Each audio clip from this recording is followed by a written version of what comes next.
Bienvenidos, brujuleros, a una nueva edición de Brújula Libertaria. En esta oportunidad, lo prometido de deuda, le volvimos a traer a Roque, que va a seguir con esta especie de clase o exposición, como le quieran llamar, sobre uno de los periodos más nefastos en la época del Uruguay. Y bueno, hoy se sumó el Barba, que se perdió la anterior. Trajimos a Pablo, que es nuestro entrevistador del día de hoy. Y bueno, Roque, gracias por estar de nuevo. ¿Cómo estás? ¿Cómo la vas llevando? Bien, bueno, muchas gracias a todos ustedes por escucharme y por darme su tiempo y su atención. La verdad que es un gusto para mí estar con ustedes. Disfruto mucho de este tipo de charlas. Así que, bueno, yo quisiera empezar diciendo que este es un tema, digamos, difícil, ¿no? Es un tema sobre el cual hay que ser serio porque son cosas tristes, ¿no? Como decía Aquel al inicio, no vamos a hablar de algo, de un periodo lindo de la historia del Uruguay, no vamos a hablar de Maracaná, no vamos a hablar de la última división enorme que llevó a la violencia de los uruguayos y que es un periodo que ha dejado muchas huellas en mucha gente y que también lo vamos a poner en su real contexto y vamos a ver que de repente la violencia que se vive hoy es mucho más que la violencia que se vivió en aquellos años. Yo voy a empezar por uno de esos datos que a veces son un poco controversiales. El total de muertos por violencia política durante 20 años, o sea, 2 décadas, es menos, pues aproximadamente los muertos del 2017 por violencia económica, más 2017, 2018, 2019, 2020, 2021, y eso cuenta incluso los desaparecidos en Argentina. O sea, el total de desaparecidos, los 169 desaparecidos, contando los de Argentina. O sea, todos los uruguayos que desaparecieron en 2 décadas en América Latina, más los que murieron a mano de los Tupas, más los Tupas que murieron en los enfrentamientos con el ejército y la policía, son menos que los muertos en Uruguay en el 2017, 2018, 2019. O sea, cada año andamos en 400 muertos, más o menos 390, siempre andamos por ahí. O sea, para que uno se haga cuenta ¿no? Y también lo vamos a ver más adelante, que el total de presos durante el pico de la represión militar, o sea, cuando la represión, digamos, es el pico, digamos, sale el ejército y después nos vamos a ver cuál es el sistema que tiene el ejército, el pico son 2.500, 3.500 presos, lo máximo que hay. Y hoy en las cárceles uruguayas hay 14.000, 15.000 presos, sin contar con gente que está con otra medida de seguridad, ya que la sociedad uruguaya es 7 veces más represiva hoy de lo que fue en el pico del gobierno militar. Pero bueno, con esa introducción, si les Disculpa, parece, arrancamos. Roque, igual Sí. te quiero pedir una aclaración.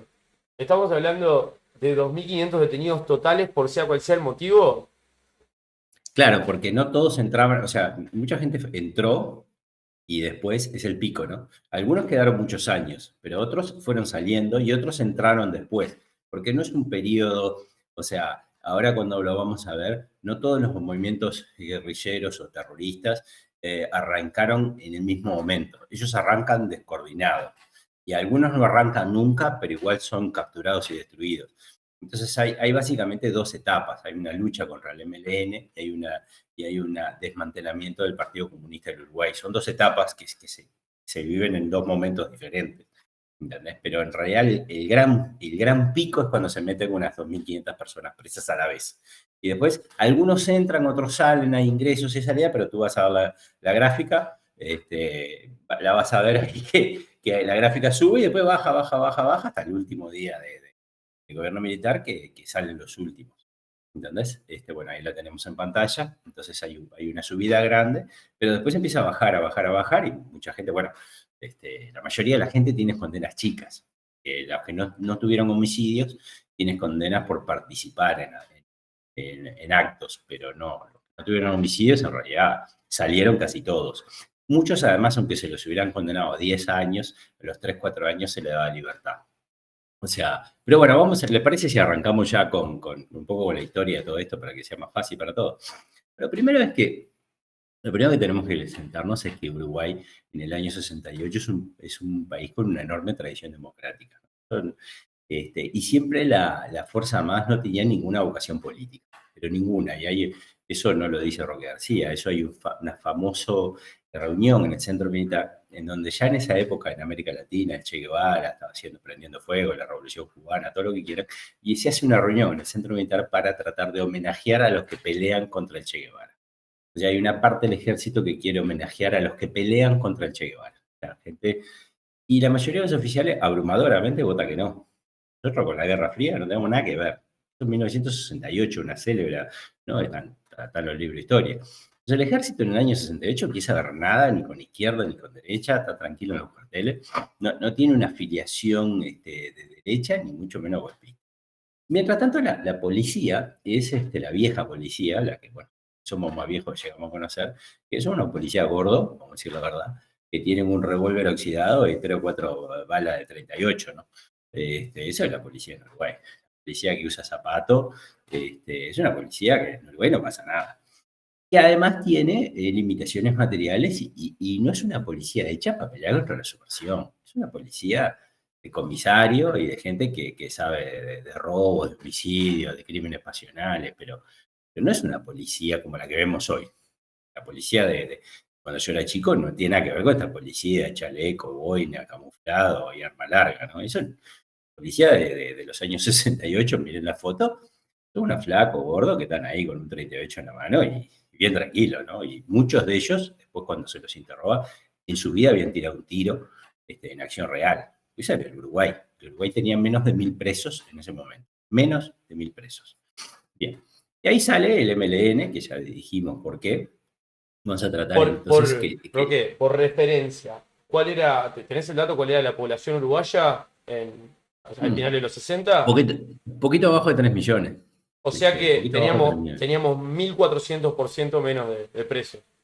Hace Sí, 50 sí, años atrás. sí, por lejos. Sí, sí, pero por lejos. O sea, el Uruguay tuvo tradicionalmente 1000 presos. El Uruguay siempre tuvo 1000 presos, más o menos. En una población de 2 millones y pico, 3 millones, es más o menos lo que tiene una sociedad, porque siempre hay un loco que mata a la mujer, siempre hay un loco que te roba una gallina, siempre hay uno. O sea, nosotros tenemos una población de 1000 presos, y esos 1000 presos estaba súper bien, ¿no? Estábamos re contentos.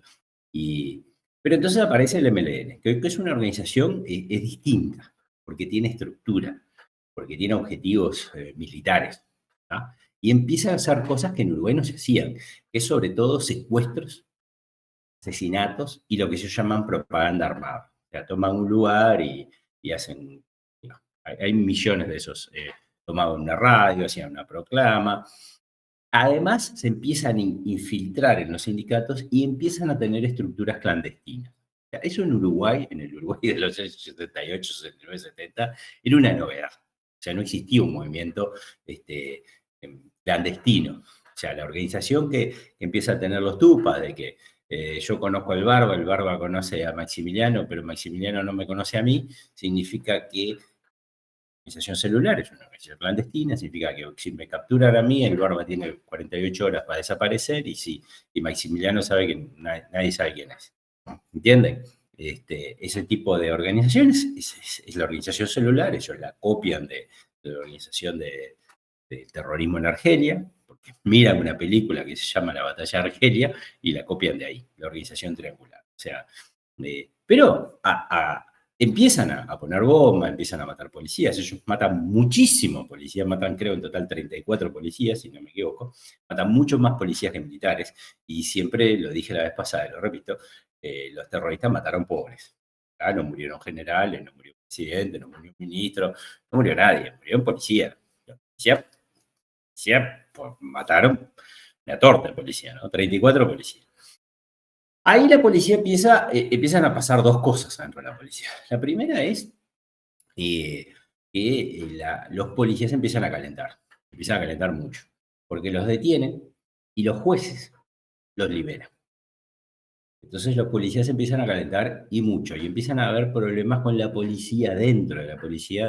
Ellos saben que fulano le mató a Mengano, ellos saben que fulano le mató a Sultano, y sin embargo entran y salen de los...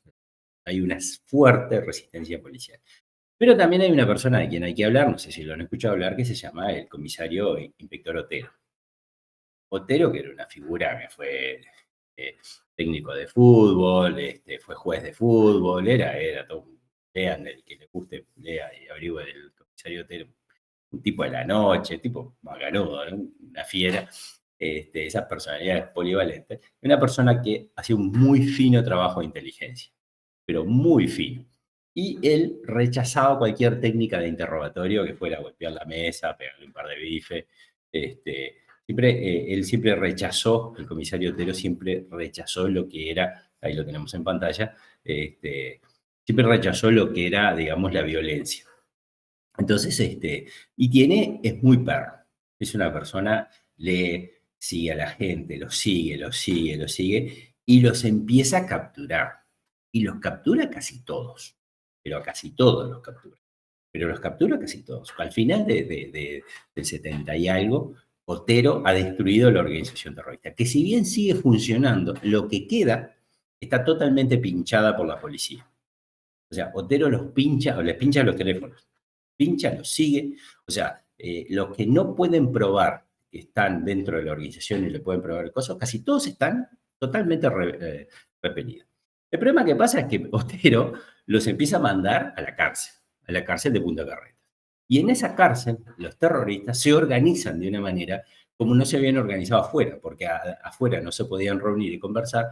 En la cárcel se reúnen en el patio, dan clase de guerrilla, dan clase de hacer cóctel molotov, la cárcel es un trote. Entonces, hace lo que termina pasando, es, si ustedes conocen, la fuga del penal de Punta Carretas, en el año 71. Lo que llamó el abuso. Se fugan 300 personas. No son 300, son 200 y pico, pero se fugan casi todos. O sea, todo el trabajo de Otero se pierde de la noche a la mañana. Todo, absolutamente todo. En esa fuga no solamente hay pericia, también asesinan a algunos policías que no quisieron colaborar. Y a muchos los llaman y le dicen, si no colabora con la fuga, te vamos a matar. Entonces la fuga no fue tan inocente, la fuga fue porque se le puso presión a los funcionarios policiales. Entonces en 1971, con el abuso, lo primero que pasa es que las Fuerzas Armadas empiezan a tener, la gente dice, bueno, si la policía no puede, entra la Fuerza Armada. Y eso pasa de septiembre del 71, ¿no? Y empiezan a ganar, digamos, protagonismo. Desde septiembre del 71 hasta abril del 72, realmente las Fuerzas Armadas tienen una participación muy laxa. La policía sigue adelante, la policía sigue coordinando, la policía va a hacer un allanamiento, va al ejército y hace un cerco, pero no son ellos los que entran, no son ellos los que están a cargo de los interrogatorios, no son ellos los que hacen nada. ¿Qué pasa? Los tupas se escapan, tienen una nueva vida, porque antes estaban presos y ahora están en la calle, ¿no? Se la creen que pueden, que vamos y vamos, y hacen una planificación para en abril, el 14 de abril, hacer una carnicería. Ellos quieren matar como 14, 15 personas. Ellos salen a buscar a todos, por ejemplo, matan a Delega, que fue uno de los que los capturó a ellos, matan a Moto, porque tenía información que iba a llevar a agarrar a otro. O sea, ellos van matando a todos sus enemigos políticos el 14 de abril. Y el 14 de abril es el día más sangriento en la historia del Uruguay. Terminan muriendo 11 personas. 14 de abril hay que dividirlo en dos. En la mañana los tupas matan al profesor Acosta y Lara, a Delega, al comisario, que ahora no me acuerdo al que estoy, discúlpenme, no tengo los nombres, pero lo pueden buscar. Los tupas matan a un montón de policías. Y a la tarde, los policías que tenían pinchado absolutamente donde eran todos los lugares, van a buscar a, a Betty Luis, a la parte de plata, y que después capturan a Huidobro, y van a buscar también a una célula que sabe, que todo queda en Malvinas, porque todos estos tupas eran nene bien de Malvin, ¿no? Todo eso queda en la calle Amazonas, en Malvin. O sea, hoy esas casas valen miles de dólares, ¿no? No piensan que los tupas, que los berretines de los tupas estaban en el cerro y en Casabó, ¿no? Estaban todos en Malvinas, una cuadra de la playa y el otro a 3 cuadras de la playa. Ahí por la calle Río de la Plata, de Río de la Plata a 2 cuadras queda Amazonas y después la otra queda 1 cuadra. Entonces, no sé si alguno se ubica a Malvin, pero era gente bien. Al otro día, que Uruguay se despierta con esa cosa, es que lo que el Parlamento por 90% vota el estado de guerra interna. Y el estado de guerra interno empieza a cambiar, cambian algunas de las cosas en Uruguay, las cambia profundamente. Perdón. Una de las cosas que cambia es que todos los delitos de la subversión son juzgados por jueces militares. ¿Recuerda que yo les había contado que la policía los agarraba, se los daba a un juez civil, el juez civil no los condenaba y los mandaba a una cárcel civil? Eso no pasa más. Los terroristas, los acusados de terrorismo son detenidos por una unidad militar, interrogados por un juez militar, llevados a la justicia por otro juez militar y detenidos al final en una cárcel militar. Libertad se convierte en una cárcel militar. O sea, todo el sistema, un poco, si lo que me quieren hacer una comparación, Bukele. Es exactamente lo que hace Bukele. O sea, Bukele nos copia. Bukele nos copia, y no lo digo, pero nos copia. O sea, Bukele nos copió. Nosotros dijimos, todo el sistema tiene que ser militar para que el sistema funcione, porque la seguridad es como una cadena. No es más fuerte que el más débil de sus eslabones. Ahora, ahí hay un montón de cosas que pasan, ¿no? Los militares no son policías. O sea, los militares no investigan. Los militares no tienen esas técnicas de llamar a un loco, conversar. Otero investigaba 6 meses y detenía a una persona. Que de repente tenía 20 sospechosos. Los militares lo que hacen, agarran los 20 sospechosos, 20 y capaz que a los 30 sospechosos, los suben a un camión, los sientan y ahí es masivo. A todo el mundo le dicen, habla o te vamos a moler a palo. Eso, todo el mundo, no hay quien diga que no hubo apremio, o sea, que no hubo amenaza de apremios físicos. Claro, tema delicado, pero 99% hablar. Nadie es loco, ¿no? O sea, 99% hablaron. Y los que no hablaron contaron tantas cosas que fue muy fácil, o sea, él no habló, pero empezó a decir cualquier otra cosa, hasta que realmente los militares que estaban con él dijeron, no, este loco no tiene nada que ver, llévate loco, no sirve para nada. Pero cambió totalmente. Entonces los tupas que estaban acostumbrados, que los llevaba la policía, los dejaban ahí, venía uno, lo pasaba a fiscal y venía el juez, se encontraron en un cuartel que venía un tipo y le decía, mirá, acá vamos a hablar, 24 o 48 horas más vas a hablar. Y los tupas hablan todos, pero todos. Es más, hay abundante evidencia histórica que a Mujica, que durante el Florida, durante los días más duros, a ninguno lo tocan, que todos hablan. Porque todos ya cuando los van a buscar, ya les dicen, mirá, nosotros somos el ejército, nosotros no jugamos, nosotros no hay juez, no hay nada, vas a hablar hoy, si no, hablará mañana, pero vos vas a hablar. En semanas, pero en semanas la organización se desarma, no queda nada. Entonces, ¿por qué los métodos son distintos? Porque aparte no van a buscar a 5, pensando que 3 son, van a buscar a 50, 100. Llevan a todo el mundo, se llevan a todo el mundo. Y 24, 48 después los van saliendo, los van sacando, los van sacando, los van sacando. Ahora vamos a ver, igual el total está en la cifra, ¿no? O sea, porque ahí nosotros, hay una cosa que es muy importante en este momento. Todo el mundo que es detenido en esta primera etapa pasa por un cuartel. Todo el mundo pasa por un cuartel. No hay centros clandestinos de detención, en este momento no hay desaparecidos, hay 0 desaparecidos. Todo el mundo pasa por un cuartel y todo el mundo es interrogado por un oficial uniformado. Todo el mundo. Entonces, no hay problema, básicamente, todo el mundo. Pero el MLN, ¡pah!, se quiebra. Quiebra totalmente. No queda nada. Obviamente que hay acá algo que es duro de decir, pero hay que decirlo. Los tupas empiezan a contar cosas que a los políticos no les gusta. Los tupas empiezan a decir, sí, sí, yo robé, pero mirá que nosotros sabemos la plata de los Mailos, el oro de los Mailos era porque ellos no lo habían declarado, eso lo robaron. Mailos no declararon el oro. Ellos sabían de la financiera Monti, ellos sabían, y entonces, claro, la corrupción estructural del Uruguay de los años 70 y de hoy, imagínense que hoy hubiera una fuerza que empezara a hablar a todo el mundo.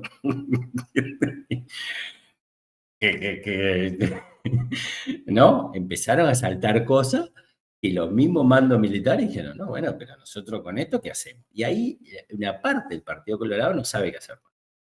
No sabe qué hacer. No, pero estos métodos, Y ahí empieza todo un tejimaneje. Lo más importante que todos ustedes tienen que saber es que la mayoría de los apremios físicos se hacen en democracia, pero enorme. Los apremios físicos, las grandes, porque es la gran quiebra del MLN, se hacen en democracia. Había carteles que decía fulano que le hagan tacho, cuando se llevaron a Valle decía a Valle de tacho, sí. Creo que, para esclarecerlo nomás, cuando te referías a que los detienen, van para el cuartel, y o hablas hoy o hablas mañana, lo que estabas queriendo decir era que se respetaba el habeas corpus constitucional a los 48 No, horas, pero a las 48 horas te largaban. ¿Cómo funcionaba eso? no, En porque cuando vos, democracia. no, porque cuando vos estás, o sea, lo que pasa es que O cuando sea, no había debido proceso. lo que pasa es que el habeas corpus es para civiles. O sea, si sos ruso y te agarran los ucranianos, no hay habeas corpus. O sea, cuando Sendik es detenido, él dice, yo soy un prisionero de guerra. Y ahí las reglas cambian, porque los prisioneros de guerra que no están uniformados se fusilan. O sea, si a mí me agarran el día de mañana en un combate detrás de línea enemiga, vestido de uniforme, me tienen que respetar, me tienen que dar de comer, etcétera, etcétera, pero si me agarran de civil, me fusilan. Eso es espionaje. O sea, entonces, vos, cuando te acusan de eso, en realidad los pasaban a la justicia militar. Y ahí es donde empieza todo este problema, empieza por esto. Al final los terminan pasando. Y el golpe empieza, porque hay unos médicos. Todo esto está en el libro, que me voy a permitir hacer todo esto, si lo quiera leer, está en un libro que se llama Camino al Golpe de Estado. Yo tuve el placer de escribir un capítulo en que cuenta cómo fue el golpe. ¿Ah? Entonces el golpe empieza que hay unos médicos que son comunistas, que pasan por apremios físicos, los llevan a un juez militar y le dicen al juez militar, sí, yo admití esto porque me murieron a palo. Y el juez le dice al presidente, le dice, ahí está el libro, y el presidente le dice al comandante jefe, de la época, ese le dice al general, el general le dice al jefe del cuartel, y el cuartel dice, sí, pero yo no voy a dejar de hacerlo. Y ahí Bordaberry tiene que o hacer como hizo Bush, porque yo no sé si ustedes saben cómo se vence Al Qaeda, ¿no? Al Qaeda se vence diciendo, digamos, esto es tortura, y la ley dicen, bueno, hasta ahora esto ya no es más tortura. Corren la ley. O sea, el presidente Bush hace una célebre declaración en la que dice que waterboarding, no sé si saben lo que es waterboarding, se agarra un tipo y echarle agua, pensé que se ahoga, pero en realidad no se ahoga, pero el tipo no sabe que no se ahoga, no es más tortura. Ah, entonces Al Qaeda la quebraron haciendo tacho. Y cuando terminaron con Al Qaeda, dijeron, bueno, hasta ahora no, hacer tacho de nuevo está mal, pero mañana puede estar bien. Porque la definición de tortura, y está en el libro también, es un grave dolor. O sea, pegarle tres bofetadas a una persona no es tortura. La tortura es algo grave, pero muy grave, muy duro. Entonces, y en ese sentido son muy pocos los casos de detenidos en Uruguay que pasaron por ese tratamiento tan duro. Hubo gente. Lo que sí es cierto que a todo el mundo, de alguna manera, ese tratamiento estaba arriba de la mesa. ¿Estamos de acuerdo? Entonces no es que el tipo habló porque tenía ganas de hablar, habló porque sabía. Habló porque sabía que si no lo hablaba, como se le decía, lo pasaban por la máquina. Porque eso es un término de Tupac que todavía lo usaron. Pasaron por la máquina fulana. Entonces, claro, la gente hablaba. ¿Qué pasa cuando el gobierno Bordaberry le empiezan a aparecer eh, corrupciones políticas muy importantes, pero muy importantes, corrupciones políticas, quiere mandar parar? Y ahí los oficiales del ejército, la barra chica, por eso yo siempre digo, el golpe no empezó de arriba, el golpe empezó de abajo. Bueno, pará, estos son todos unos corruptos. Estos locos no vamos a ir a ningún lado. Y ahí es cuando se empieza a dar el golpe. Recuerden que el golpe se da en el 73. O sea, el golpe se da, primero se da en febrero y después se da en octubre del 73. Estos casos que yo digo son finales del 72. Y ahí se empieza, y se da en el Regimiento de Caballería 6. Entonces, yo creo que el golpe, y con esto ya cierro la nota, porque si no va a ser, se me van a dormir todos, el golpe lo que hace es que Bordaberry quiere, de alguna manera, ya la guerrilla, es cierto, estaba en la parte más dura, estaba derrotada. Casi todos se van para Argentina y quedan 74, 75, hasta que vuelve Perón y quieren volver al poder, por decirlo así. Pero el golpe se da sobre todo por un desentendido entre blancos y colorados. Si los blancos hubieran apoyado a Bordaberry no había golpe, porque en ese momento eran tres fuerzas, digamos, blancos, colorados más importantes, blancos y frentistas. Los frentistas querían que se prendiera fuego, pero los colorados, si los colorados y los blancos se hubieran unido no había golpe. Sobre todo hay abundante literatura. Pero no, cada uno se fue por su lado y bueno, y el gobierno eh, el- el- se le pide de alguna manera al presidente que haga cosas, el presidente al final termina avanzando con los militares, en lo que se llama acuerdo Boyce-Lanza, y tal, se termina, el presidente disuelve las cámaras. Hay un famoso libro de Sanguinetti que el día del golpe de Estado hay un señor paseando un perro, ¿no? O sea, a la puerta del Palacio Legislativo. O sea, en Uruguay el día del golpe de Estado la gente se enteró por la radio, ¿no? No hubo un tiro, no hubo nada, no hubo nada. El golpe de Estado fue un trámite administrativo, literalmente, ¿no? Este, Así que bueno, no sé si escucho preguntas y bueno. Hablando sobre ese tema, el Uruguay vivió completamente de manera desuniforme el golpe de Estado. Y yo lo sé porque mi familia es de Rocha. Y no son de Rocha ciudad, son de Rocha del campo. Y mi mamá y mi abuela, mi abuelo me cuentan que ellos prácticamente no se enteraron de absolutamente nada. No, fue exactamente lo mismo, no cambió absolutamente nada, era todo lo mismo. No, Entonces, quienes lo vivieron quizá un poco más intenso fue la gente de la capital, imagino, pero el resto del país como que vive mirá, ni igual, no eso, pasó nada. porque los militares dieron golpe de Estado, ¿no? Y se pasaron la Constitución por las partes. Pero ese día, el que cumplía 55 años, fue para casa, pasó a retiro. ¿Me entendés? Es decir, la Constitución, menos en elegir a los parlamentarios, en todo lo demás el sistema administrativo, los jueces siguieron siendo los jueces, ¿me entendés? O sea, la multa la seguía poniendo una persona, el intendente siguió siendo el mismo, después fueron cambiando algunos intendentes militares, pero el intendente llegó y no hizo, ¿viste?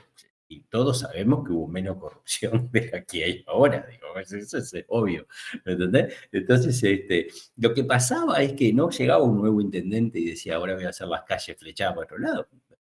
Porque los militares, el gobierno militar, como hay que definirlo, es un gobierno conservador. El gobierno militar fue un gobierno conservador, conservador en lo social, conservador en lo económico. Las cosas se venían haciendo así y así estaban bien, no las tocamos. No las tocamos. El gobierno militar cambió muy pocas cosas del Uruguay. Y de las pocas cosas que cambiaron no se han cambiado hasta ahora. Por ejemplo, el dólar, ¿no? Que siguió flotando desde ahora. La universidad privada, pero gracias al gobierno militar es que tenemos universidad privada, si no, no hubiera habido. Y después muy poquitas cosas. O sea, y como digo, y entonces cuando vos agarrás, y si yo te lo mandé, y yo un poco para terminar, hay una gráfica, te mandé la cantidad de integrantes de las organizaciones armadas. ¿Mm? En un país de 3 millones de habitantes, son 7.000 personas el total de todos los que estuvieran en todas las organizaciones armadas. Hay idea de grandes a muy chicas, pero eso es el total. Entonces es un país yo creo que ahora hay más narco que lo que hay terroristas. Este, entonces, realmente, a veces uno dice, pero marchan por lo que pasó hace 50 años y no marchan por lo que le va a pasar a ellos. No sé si tienen alguna pregunta y bueno, y si no,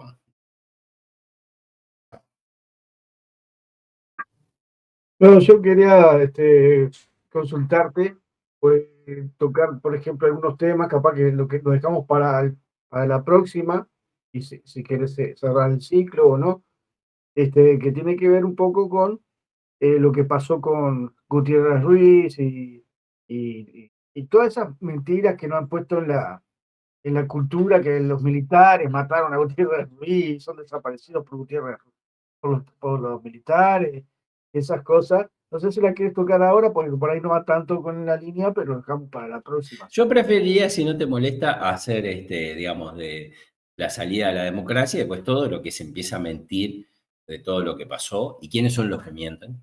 Tupas no mienten, tupas no mienten, son bastante... Por no, aquí nos tiramos, ¿no? Pero si no te parece, si te parece mal, pero volvemos a lo mismo. Los tupas se enteran que los Milos tienen.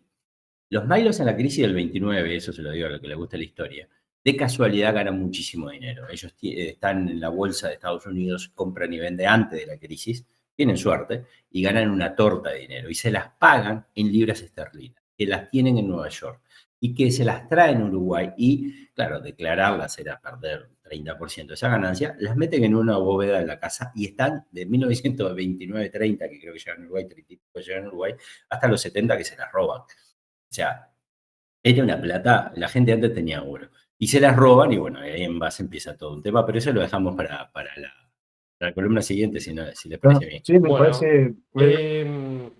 Barba, ¿alguna pregunta respecto a la Sí, exposición? no, yo quería hacer una pregunta, ya que él ha visto todo el tema de la dictadura y todo. ¿Por qué hasta el día de hoy no se da un cierre a la puerta en tema de la dictadura, en tema de desaparecido? ¿Por qué no es bueno, ya está, ya pasó, ya los que no aparecieron, es muy probable que prácticamente que no vayan a aparecer porque nadie ha hablado ya, ha pasado tanto tiempo y ya no han dado tantas pistas? ¿Por qué no cerrar la puerta y seguir para adelante? Porque el MPP, cuando vos entras a la página web de ellos, dice camino al socialismo. Sí. O sea, Me y contesté. la última vez que fueron camino al socialismo, quien los evitó fue la Fuerza Armada. Entonces, hay que romper a la Fuerza Armada a que la próxima vez lleguen al socialismo. O sea, nadie que te miente sobre el pasado no se arregla. Nadie que te miente sobre el pasado lo hace para cambiar el futuro. Entonces, cada mentira que nos dicen sobre desaparecidos y sobre el gobierno militar y lo horrible que son los militares es para minar la fuerza moral de la Fuerza Armada para que la próxima vez algunos oficiales no se animan a hacerlo.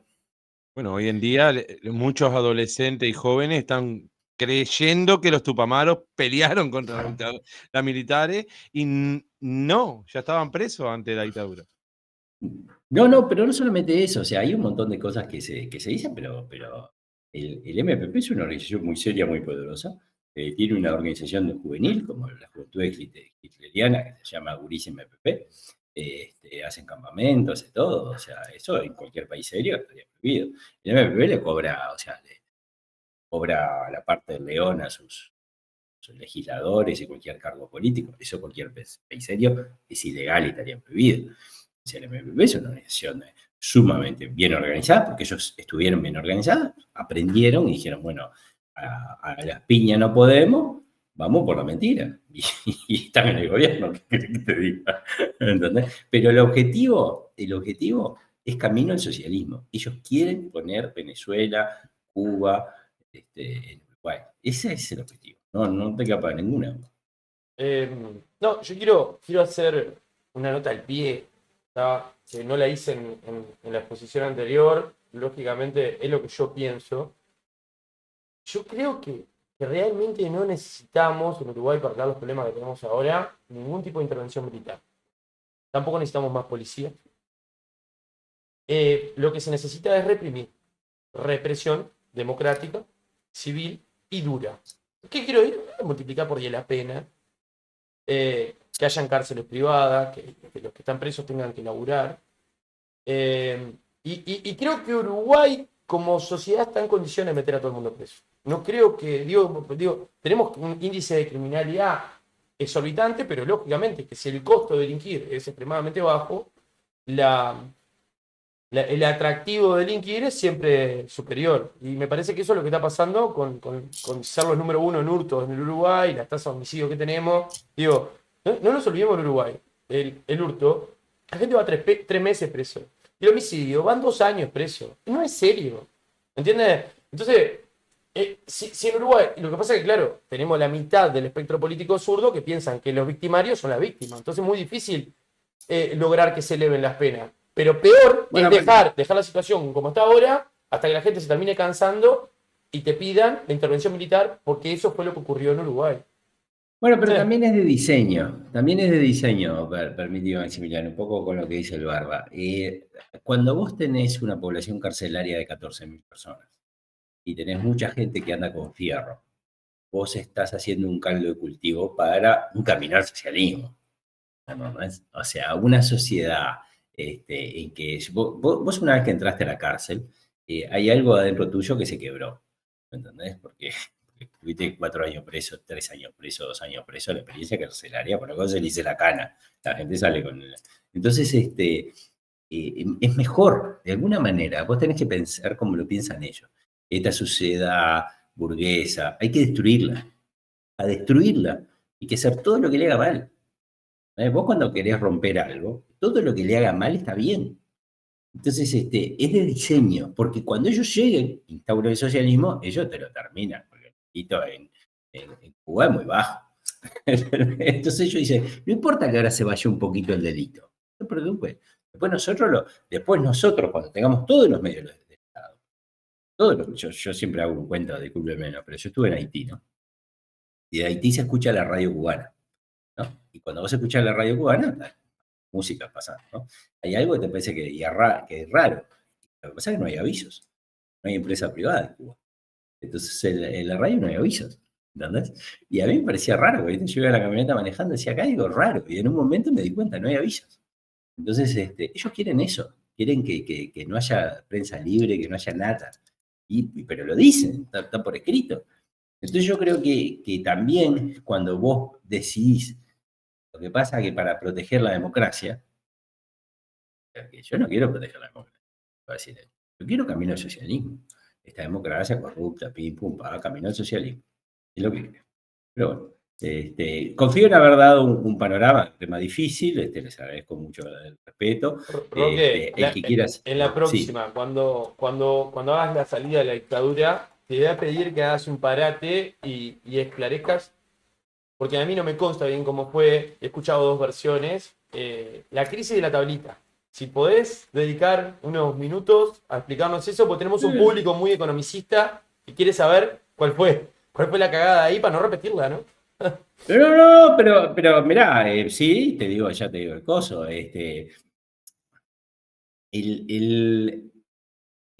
los economistas lo saben mejor.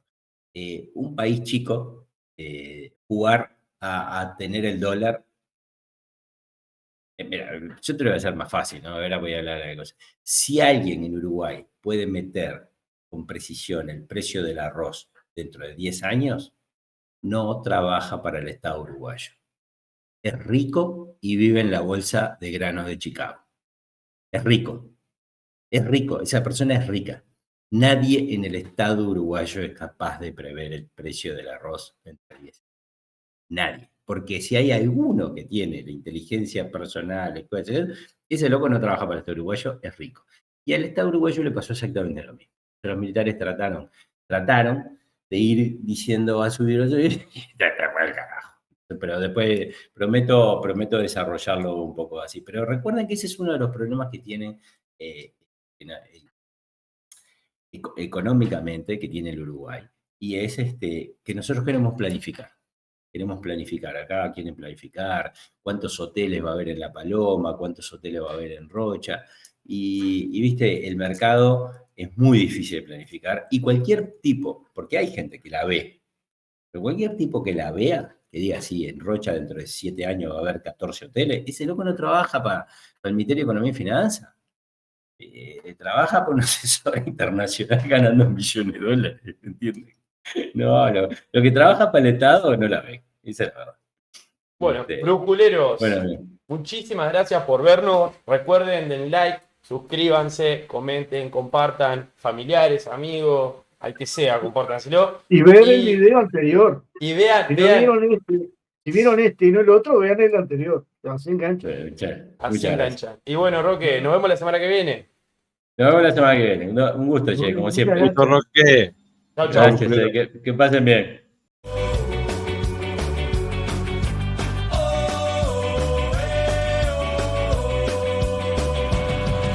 Brújula libertaria, vaya fama que has ganado. Te hallamos en YouTube, un canal recomendado. La muy grata y satiras a jugar y a desbordar. Con vídeos e ideas, un compacto